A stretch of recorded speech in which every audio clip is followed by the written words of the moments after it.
Rocket Pat here. Alright guys, it's another rocket day in the jungle. And man, I've been over here working on the little Johnny over here. Let's see. I got that windshield out of him yesterday, and you know, of course, like we thought, there's quite a bit of, well, I don't know, it's not too bad. I got some rusty issues over here on the A-pillar. And yeah, it's not as bad. You know, it's kind of good up through here. Not so bad.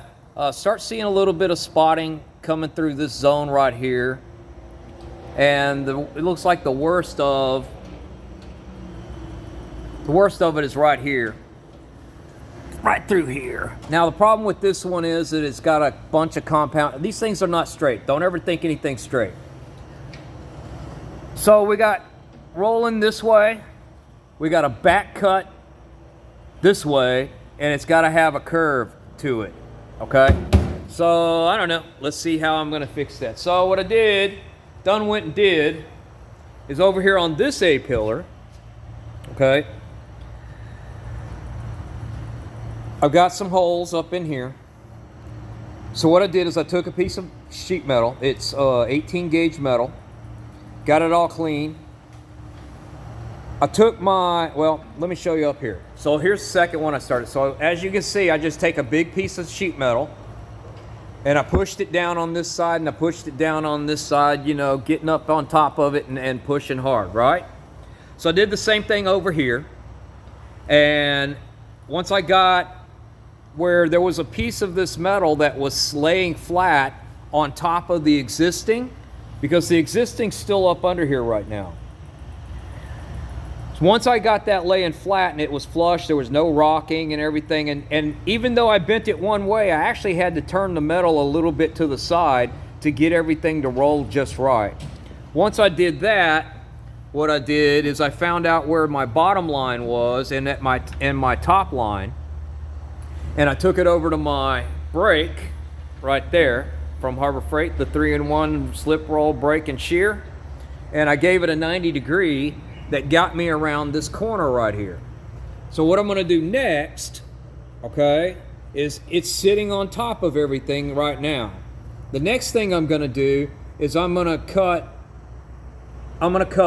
right up here at the top, and I'm gonna cut down here at the bottom, and I'm gonna cut a line. I'm gonna cut a line down so that I can move this panel over the thickness of my metal. I'll have to take my clecos out and re-drill my holes once I can move it over the thickness of my metal, okay? That'll get this radius curve perfectly in line with this radius curve, okay? So that's what my plans is for tomorrow's. Up here at the top, what my plans is that I'm going to, first thing I'm gonna do is I'm gonna cut this excess metal out of my way. Now you might think that I'm gonna try to roll this all up around the edge. Well, no, that's not what I'm gonna do. What I'm gonna do is I'm gonna sneak up on grinding this back until we have a straight line along with this line right here, but going all the way up and around. Now I'm probably not gonna use all this metal up here. I just got it because I needed the extra leverage to push on it, okay?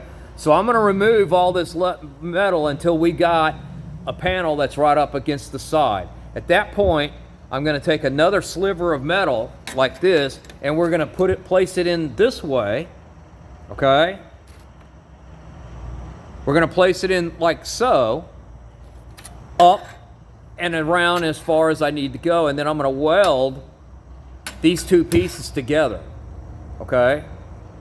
Once I weld those two pieces together, I'll take it off and I'm gonna weld on the inside of it, all right? What that's gonna do is give me enough thickness of weld so that I can grind it to give it this radius that I need right here. This side over here is just gonna be basically, once I get this panel slid over the thickness of the metal, which is 18 gauge metal, okay? Once I get it slid over the distance of the metal, this direction, then we can cut along this edge, okay? And we can cut and butt up against this edge over here, I think is where I'm gonna hit it. okay? And just cut it right down that line and weld it and grind it and weld it and grind it and weld it and grind it until I got the edge going straight and everything. And then that will fix that corner of the A-pillar. And then I'll work my way around until I got all my patch panels and I'm ready. And then it's supposed to be a cold front this weekend, and I'll be able to wear long pants and everything, and I'll get inside and start welding the floor pans in and start welding in these deals. All right, guys. Well, that's what I got done today. And tomorrow I got some more time, and I'm going to be working on it a little bit more. But yeah, that's what we got going on. I'm going to keep patching and patching and patching and ratcheting, and get this hot rod rocking and a rolling and a rolling and a rocking. All right, guys. Well, I got to get, and you got to get, so y'all keep rocking and a rolling and a rolling and a rocking, because I got some grinding to do. Talk to y'all next time.